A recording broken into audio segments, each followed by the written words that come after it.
Russian troops and private military companies violate human rights in Ukraine, according to the report of the UN Committee on the Elimination of Racial Discrimination. The UN called on to investigate the facts of kidnapping, torture, rape and non-judicial executions.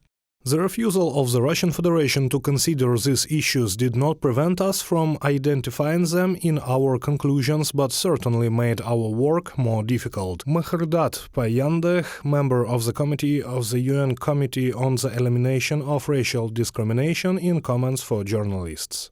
In the report of the UN Committee, the fact of incitement in Russia was especially noted. Hatred and the spread of stereotypes against ethnic Ukrainians, including on state television. In one of the news releases on the Russia 1 channel, they reported about the alleged shelling of the Donetsk region by the Ukrainian military. But this news was accompanied by a Russian TV channel with the footage of a 9-story building in Ukrainian city of Uman, which on April 28th was destroyed by a Russian missile.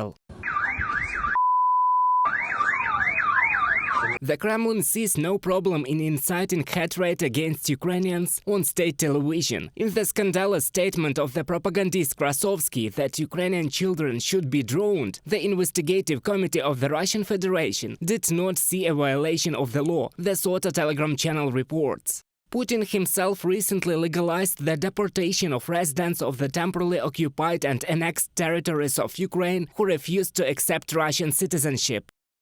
Putin signed a decree entitled On the Peculiarities of the Legal Status of Certain Categories of Foreign Citizens and Stateless Persons in the Russian Federation that defines those who are living in Russian-occupied territories who have declared their desire to retain their current citizenship and refuse to accept Russian passports. This decree codifies coercive methods to encourage residents of occupied areas to receive Russian passports and also sets conditions for the deportation of Ukrainians who do not agree to become Russian citizens, from a report for the Institute for the Study of War.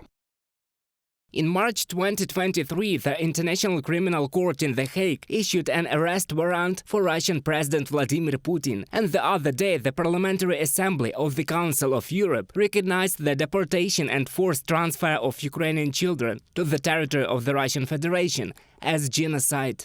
Experts say that such statements by international organizations are a signal to the Russian leadership. The Kremlin will be held accountable for its actions.